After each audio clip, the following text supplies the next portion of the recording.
देखिए फ्रेंड, शुरू करते हैं। हमने पिछली क्लास में पढ़ा था कि संविधान की जो प्रारूप समिति है, प्रारूप समिति के अध्यक्ष बनाए गए थे डॉक्टर बी आर अम्बेडकर, यानी भीमराव अम्बेडकर को प्रारूप समिति का अध्यक्ष बनाया गया था। अब हुआ क्या, इनके द्वारा संविधान का निर्माण किया गया और वाचन किए गए। वाचन यानी रीडिंग्स की गई, यानी कि जो संविधान सभा के सदस्य थे वो संसद में बैठ करके जो उन्होंने संविधान तैयार किया है वो पढ़ के सुनाते थे, और जो संसद के सदस्य मौजूद वहां पे रहते थे वो बताते थे कि आपके इस कानून में संशोधन होना चाहिए, ये नियम सही नहीं है। तो इस तरह से वाचन होते थे।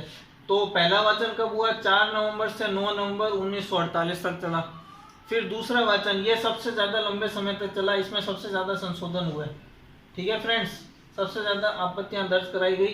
15 नवंबर 1948 से 17 अक्टूबर 1948 तक चला। ठीक है फ्रेंड्स, उसके अलावा तीसरा वाचन 14 नवंबर 1949 से 26 नवंबर 1949 तक चला।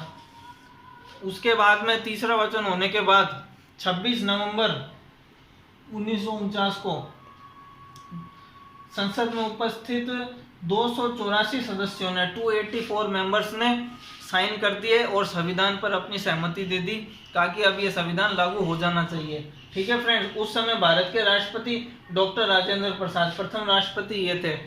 अब जो 284 मेंबर्स थे कुल, इसके अंदर से 15 महिलाएं थी। ठीक है फ्रेंड्स, 15 महिलाएं थी। प्रमुख महिलाएं जैसे सरोजनी नायडू, हंसा मेहता, बेगम एजाज रसूल, ये एकमात्र मुस्लिम महिला थी, बेगम एजाज रसूल। तो ये पूछा जा सकता है एग्जाम में। तो 26 नवंबर 1949 को आंशिक रूप से संविधान लागू कर दिया गया, पूरी तरह से लागू नहीं किया गया। पूरी तरह से लागू क्यों नहीं किया गया? क्योंकि पहले तो ये प्लान था कि 26 जनवरी को हम स्वतंत्रता दिवस मनाएंगे, क्योंकि लाहौर अधिवेशन में इन्होंने ये घोषणा की थी।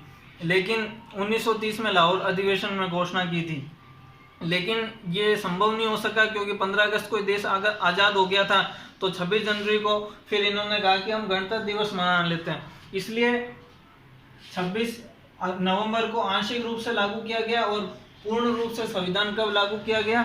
26 जनवरी 1950 को। ठीक है फ्रेंड्स, उस दिन गणतंत्र दिवस मनाते हैं हम।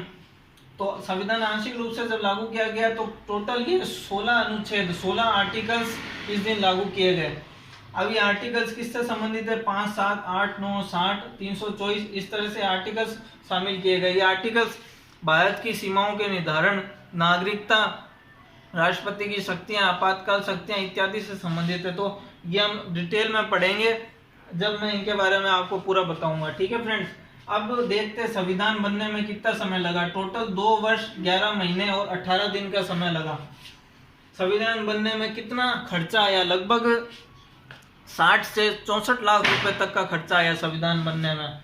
और कितने सदस्यों ने हस्ताक्षर किए? टोटल 284 सदस्यों ने हस्ताक्षर किए। और टोटल सदस्य कितने थे? 296 सदस्य थे। पहले मैं लेक्चर में बता चुका हूँ आपको, 296 सीटें थी।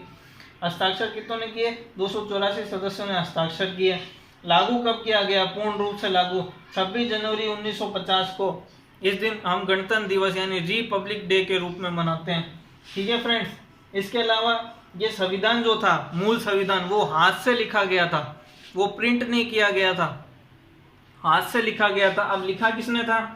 प्रेम नारायण रायजादा या प्रेम नारायण बिहारी, इन्होंने लिखा था। और इनको 6 महीने का समय लगा था संविधान लिखने में।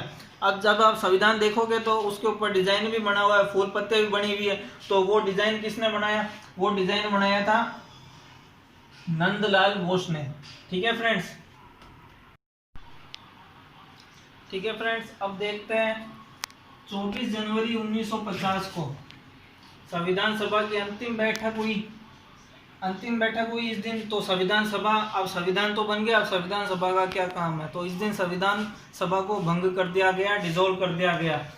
और भंग करने के बाद में अंतरिम संसद में परिवर्तन कर दिया गया है। अंतरिम संसद यानी एंटरिम पार्लियामेंट। उस समय एक ही सदन होता था, केवल 2 सदन नहीं होते थे। जैसे अभी लोकसभा और राज्यसभा 2 सदन होते ना, एक ही सदन होता था।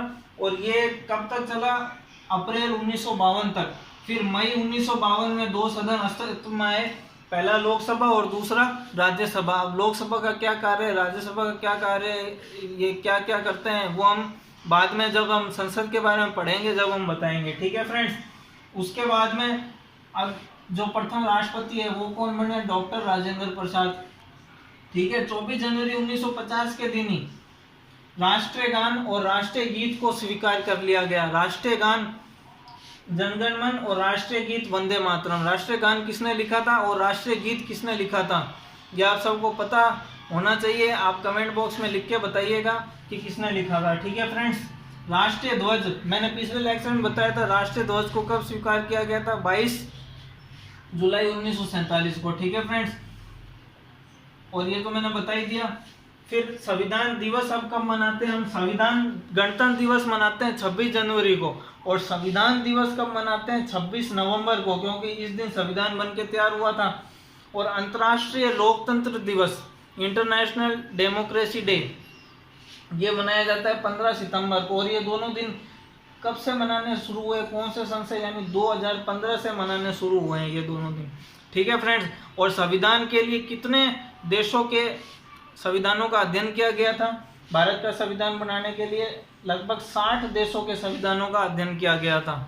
ठीक है फ्रेंड्स, अब संविधान की क्या क्या विशेषताएं, क्या क्या इसके अंदर भारत में क्या क्या चीज़ें अडॉप्ट की गई है, वो हम नेक्स्ट लेक्चर में पढ़ेंगे। नेक्स्ट लेक्चर से अब ये इतिहास तो इतना ही है, इतिहास हमारा समाप्त हो गया। अब हम संविधान पढ़ेंगे नेक्स्ट लेक्चर से कि क्या क्या विशेषताएं, क्या अनुच्छेद हैं, अनुसूचियां, और जो मेन जो टॉपिक्स हैं जो कंपटीशन के हिसाब से महत्वपूर्ण है, वो हम अब नेक्स्ट लेक्चर सीरीज से पढ़ेंगे। ठीक है फ्रेंड्स, अगर वीडियो पसंद आई हो तो लाइक करें, शेयर करें, कमेंट करें। Thank you.